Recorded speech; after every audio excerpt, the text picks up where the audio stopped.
for our continued reading of the Bible through the year 2025 from the English Standard Version of the Bible by Crossways Publishing, a division of Good News Publishing of Wheaton, Illinois.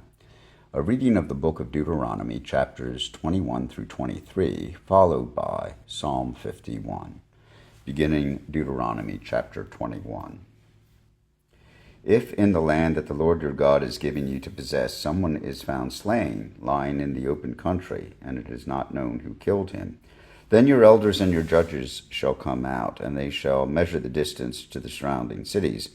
And the elders of the city that is nearest to the slain man shall take a heifer that has never been worked, and that has not pulled in a yoke.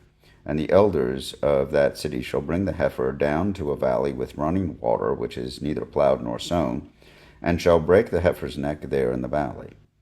Then the priests, the sons of Levi, shall come forward, for the Lord your God has chosen them to minister to him, and to bless in the name of the Lord. And by their word every dispute and every assault shall be settled. And all the elders of that city nearest to the slain man shall wash their hands over the heifer whose neck was broken in the valley. And they shall testify, our hands did not shed this blood, nor did our eyes see it shed, except atonement, O Lord, for your people Israel, whom you have redeemed. And do not set the guilt of innocent blood in the midst of your people Israel, so that their blood guilt be atoned for. So you shall purge the guilt of innocent blood from your midst when you do what is right in the sight of the Lord.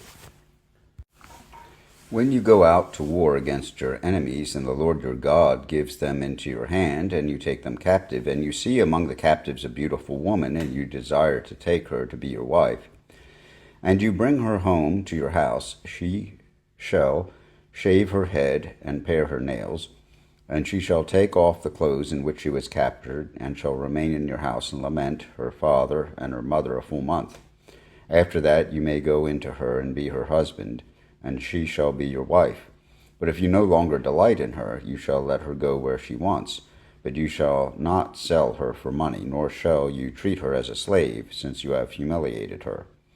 If a man has two wives, the one loved and the other unloved, and both the loved and the unloved have bore him children, and if the firstborn son belongs to the unloved, then on the day when he assigns his possessions as an inheritance to his sons, he may not treat the son of the loved as the firstborn in preference to the son of the unloved, who is the firstborn.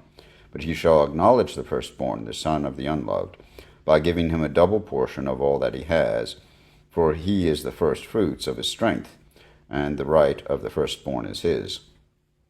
If a man has a stubborn and rebellious son, who will not obey the voice of his father or the voice of his mother, and though they discipline him, will not listen to them, then his father and his mother shall take hold of him and bring him out to the elders of his city at the gate of the place where he lives. And they shall say to the elders of his city, This our son is stubborn and rebellious. He will not obey our voice. He is a glutton and a drunkard. Then all the men of the city shall stone him to death with stones. So you shall purge the evil from your midst, and all Israel shall hear and fear. And if a man has committed a crime punishable by death, and he is put to death, and you hang him on a tree, his body shall not remain all night on the tree, but you shall bury him the same day, for a hanged man is cursed by God. You shall not defile your land that the Lord your God is giving you for an inheritance. You shall not see your brother's ox or his sheep going astray and ignore them. You shall take them back to your brother. And if he does not live near you, and you do not know who he is, you shall bring it home to your house, and it shall stay with you until your brother seeks it. Then you shall restore it to him. And you shall do the same with his donkey, or with his garment, or with any lost thing of your brother's which he loses and you find. You may not ignore it. You shall not see your brother's donkey or his ox fallen down by the way, and ignore them. You shall help him to lift them up again. A woman shall not wear a man's garment, nor shall a man put on a woman's cloak, for whoever does these things is an abomination to the Lord your God. If you come across a bird's nest in any tree or on the ground with young ones or eggs, and the mother sitting on the young or on the eggs, you shall not take the mother with the young. You shall let the mother go, but the young you may take for yourself, that it may go well with you, and that you may live long. When you build a new house, you shall make a parapet for your roof, that you may not bring the guilt of blood upon your house if anyone should fall from it. You shall not sow your vineyard with two kinds of seed, lest the whole yield be forfeited, the crop that you have sown and the yield of the vineyard. You shall not plow with an ox and a donkey together. You shall not wear cloth of wool and linen mixed together. You shall make yourself tassels on the four corners of your garment with which you cover yourself. If any man takes a wife and goes into her and then hates her, and accuses her of misconduct, and brings a bad name upon her, saying, I took this woman, and when I came near her, I did not find her in evidence of virginity, then the father of the young woman and her mother shall take and bring out the evidence of her virginity to the elders of the city in the gate. And the father of the young woman shall say to the elders, I gave my daughter to this man to marry, and he hates her. And behold, he has accused her of misconduct, saying, I did not find in your daughter evidence of virginity. And yet this is the evidence of my daughter's virginity. And they shall spread the cloak before the elders of the city. Then the elders of that city shall take the man and whip him, and they shall fine him 100 shekels of silver, and give them to the father of the young woman, because he has brought a bad name upon a virgin of Israel. And she shall be his wife, he may not divorce her all his days. But if the thing is true, that evidence of virginity was not found in the young woman, then they shall bring out the young woman to the door of her father's house, and the men of the city shall stone her to death with stones, because she has done an outrageous thing in Israel by whoring in her father's house. So you shall purge the evil from your midst. If a man is found lying with the wife of another man, both of them shall die, the man who lay with the woman and the woman. So you shall purge the evil from Israel. If there is a betrothed virgin, and a man meets her in the city and lies with her, then you shall bring them both out to the gate of that city, and you shall stone them to death with stones, the young woman because she did not cry for help, though she was in the city, and the man because he violated his neighbor's wife. So you shall purge the evil from your midst.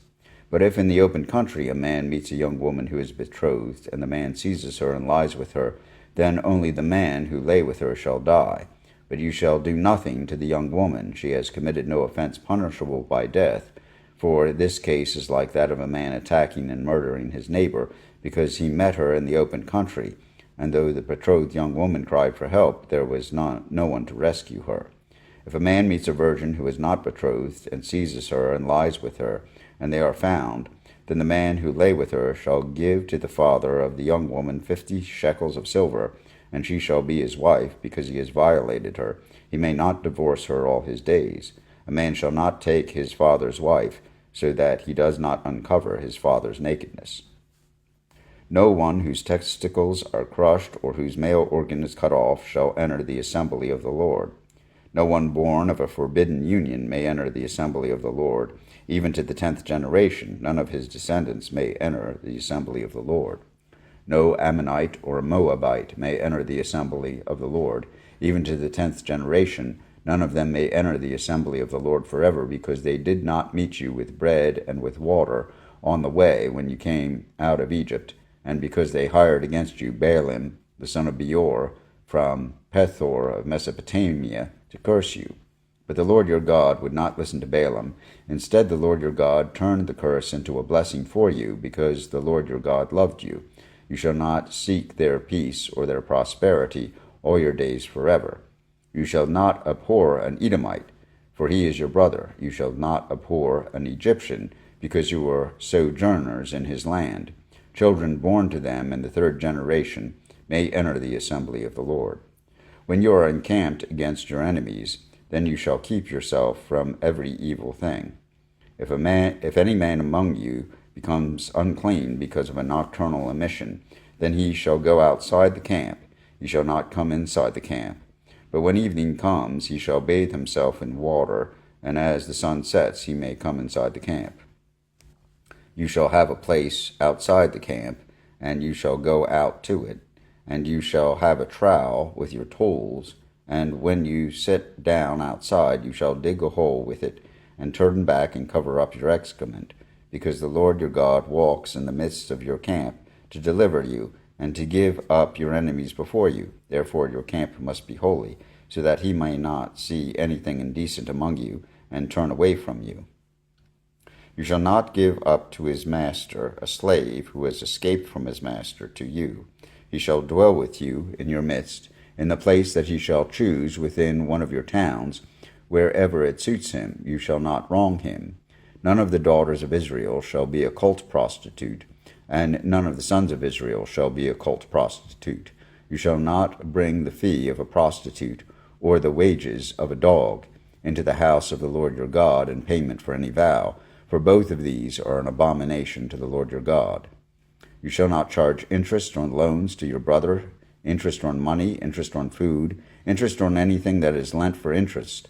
You may charge a foreigner interest, but you may not charge your brother interest, that the Lord your God may bless you in all that you undertake in the land that you are entering to take possession of it. If you make a vow to the Lord your God, you shall not delay fulfilling it, for the Lord your God will surely require it of you, and you will be guilty of sin. But if you refrain from vowing, you will not be guilty of sin. You shall be careful to do what has passed your lips, for you have voluntarily vowed to the Lord your God what you have promised with your mouth. If you go into your neighbor's vineyard, you may eat your fill of grapes, as many as you wish, but you shall not put any in your bag. If you go into your neighbor's standing grain, you may pluck the ears with your hand, but you shall not put a sickle to your neighbor's standing grain. Here ends the reading of the book of Deuteronomy, chapters 21 through 23. Psalm 51. Have mercy on me, O God, according to your steadfast love. According to your abundant mercy, blot out my transgressions. Wash me thoroughly from my iniquity and cleanse me from my sin. For I know my transgressions, and my sin is ever before me. Against you, you only have I sinned, and done what is evil in your sight, so that you may be justified in your words and blameless in your judgment. Behold, I was brought forth in iniquity, and in sin did my mother conceive me. Behold, you delight in truth in the inward being, and you teach me wisdom in the secret heart. Purge me with hyssop, and I shall be clean. Wash me, and I shall be whiter than snow. Let me hear joy and gladness. Let the bones that you have broken rejoice. Hide your face from my sins, and blot out all my iniquities. Create in me a clean heart, O God, and renew a right spirit within me. Cast me not away from your presence, and take not your Holy Spirit from me. Restore to me the joy of your salvation, and uphold me with a willing spirit. Then I will teach transgressors your ways, and sinners will return to you. Deliver me from blood guiltiness, O God of my salvation, and my tongue will sing aloud of your righteousness. O Lord, open my lips, and my mouth will declare your praise. For you will not delight in sacrifice, or I would give it. You will not be pleased with a burnt offering. The sacrifices of God are a broken spirit, a broken and contrite heart, O God, you will not despise. Do good to Zion in your good pleasure. Build up the walls of Jerusalem. Then will you delight in right sacrifices, in burnt offerings and whole burnt offerings. Then bulls will be offered on your altar. Here ends the reading of Psalm 51, and this with the chapters 21 through 23 of Deuteronomy, offered in the English Standard Version of the Bible by Crossways Publishing, a division of Good News Publishing of Wheaton, Illinois.